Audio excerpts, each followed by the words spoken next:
आप पिछले 2 दिनों से एक सवाल ज़रूर सुन रहे होंगे कि आखिर बाबा केदार के नाम पर दान आने वाला पैसा जा कहाँ रहा है।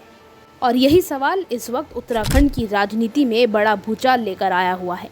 आरटीआई एक्टिविस्ट और अधिवक्ता विकेश नेगी द्वारा सामने लाए कुछ दस्तावेजों ने बीकेटीसी यानी बद्री केदार मंदिर समिति की कार्यप्रणाली पर गंभीर सवाल खड़े कर दिए हैं। इन दस्तावेजों में दावा किया गया है कि पिछले यात्रा काल के दौरान कई वीआईपी लोगों ने रहने, खाने और अन्य व्यवस्थाओं पर मंदिर समिति के पैसे खर्च किए गए।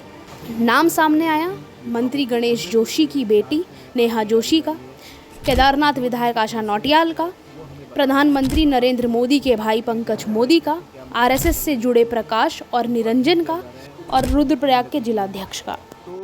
और अब इन्हीं सवालों और आरोपों के बीच एक के बाद एक उन नामों की तरफ से सफाई भी सामने आने लगी है जिनके नाम इन दस्तावेजों में दर्ज बताए जा रहे हैं।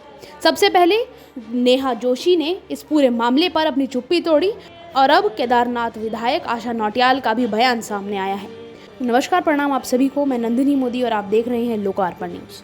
आपको बता दें, दस्तावेजों के मुताबिक नेहा जोशी के नाम पर गायत्री भवन में करीब 40,000 रुपये का खर्चा दर्ज हुआ है।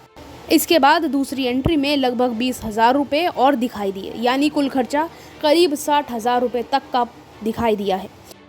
तो वहीं केदारनाथ विधायक आशा नौटियाल के नाम पर पंजाब सिंध आवास में करीब 37,500 रुपये खर्च दर्ज किया गया।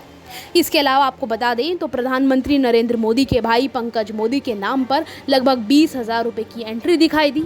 तो वहीं आरएसएस से जुड़े प्रकाश और निरंजन के नाम पर करीब 22,000 रुपये की एंट्री और रुद्रप्रयाग भाजपा जिलाध्यक्ष भारत भूषण भट्ट और अन्य कार्यकर्ताओं की व्यवस्थाओं पर लगभग 24,000 रुपये का खर्चा दिखाई दिया।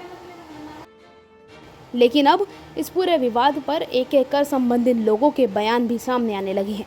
सबसे पहले नेहा जोशी ने फेसबुक के माध्यम से अपनी सफाई दी। उन्होंने कहा कि केदारनाथ यात्रा के दौरान गायत्री भवन में जिन कमरों में वो और उनके साथी रुके थे, उनका पूरा भुगतान उन्होंने खुद नकद किया है, क्योंकि उस समय डिजिटल पेमेंट की सुविधा नहीं थी।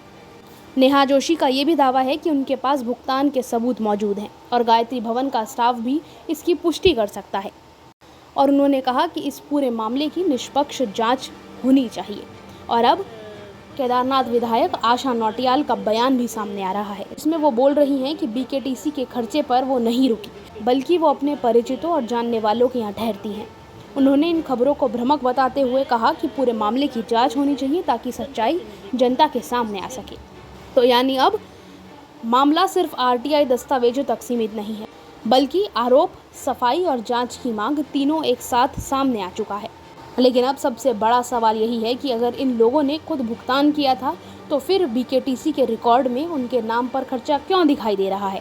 और अगर रिकॉर्ड सही है और वो दस्तावेज सही है तो फिर आखिर मंदिर समिति का पैसा किसकी मेहमान नवाजी में खर्च हुआ है?